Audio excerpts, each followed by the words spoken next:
My name is Jonathan Scott, and I'm from Oakland City, Indiana, which is southern Indiana area, close to Evansville. That kind of helps people usually. And I pastor the Francisco Nazarene Church, and I will be a junior at Oakland City University this year. I've learned how to, I guess, be stretched by on-the-fly stuff, simply because it's just a pilot project. You know, there's no structured way of doing anything, and I'm a structured person, and so that's really kind of been like, you know, I wish we had step-by-steps how we're going to do it, but it's really helped me, and there's a lot of creativity on the leadership team and amongst the young preachers. Like, once somebody says one idea, somebody says another, and it just has been a great experience of seeing how God uses our multiple gifts and our backgrounds and our cultures to bring it all together and come up and be able to move forward as the Academy.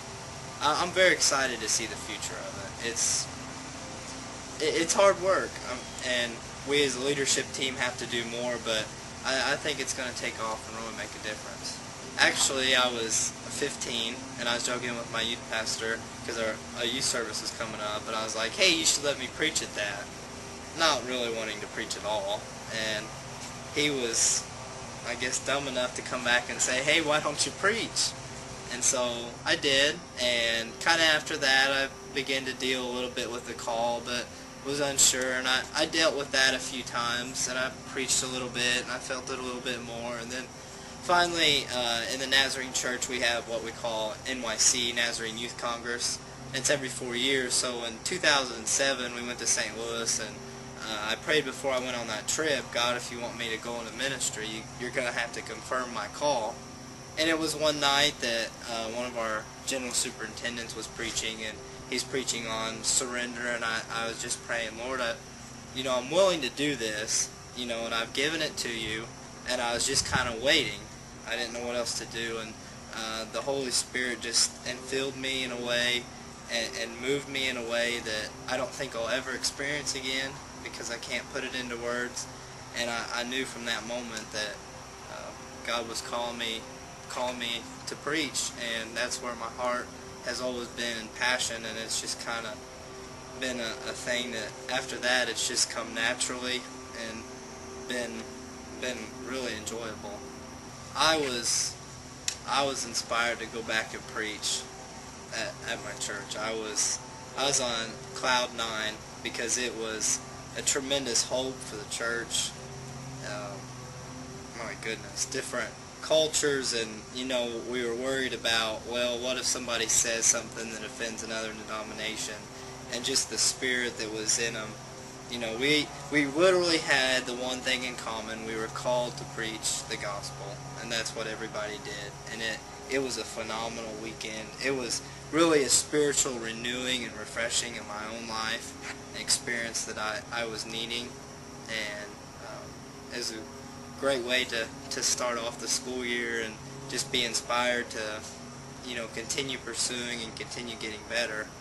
Because at the same time that even though you don't want that competition, you hear somebody else get up and speak, and you're like, I want to be as good as I can be. I want to preach my best, and not only to compete, but ultimately you want to be your best for God. So it really inspired me to keep pursuing the path that I'm on. It's tough. It's a tough week, because last year I was not used to turning right around and thinking about another sermon like that for the next day. But it stretches you so much, and being in the pastorate now, you need that. You really need that stretching, and you need to be made to do a sermon even when you don't feel like it, when you're tired. A lot of weeks that's the way it is. And so the preaching camp is definitely a great experience for the future. But the coaches are phenomenal, and so many improvements just from last year to this year. Bringing in the Vanderbilt PhD students to work, they're phenomenal coaches, and they all come from different backgrounds, and so they all have their own thinking and studying on it, and so it's not really a thing of I just feel like I can't preach, or I'm not any good, or they just tear you apart. They really know how to love on you and build you up, and then break you down a little bit, but still you're able to leave feeling confident. I can preach better, for the next day.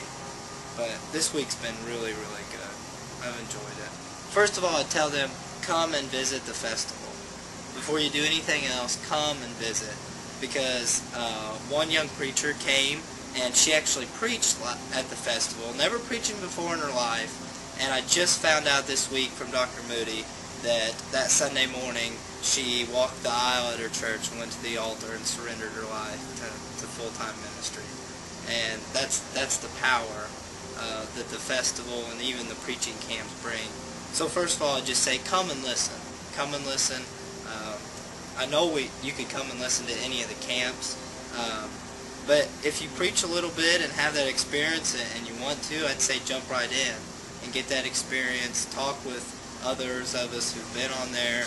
But I think the most important thing is to find a mentor, a pastor, and talk to them and let them lead you through your calling and ask you very difficult questions, and try and get a taste of what it's all about before, just kind of going on an emotion.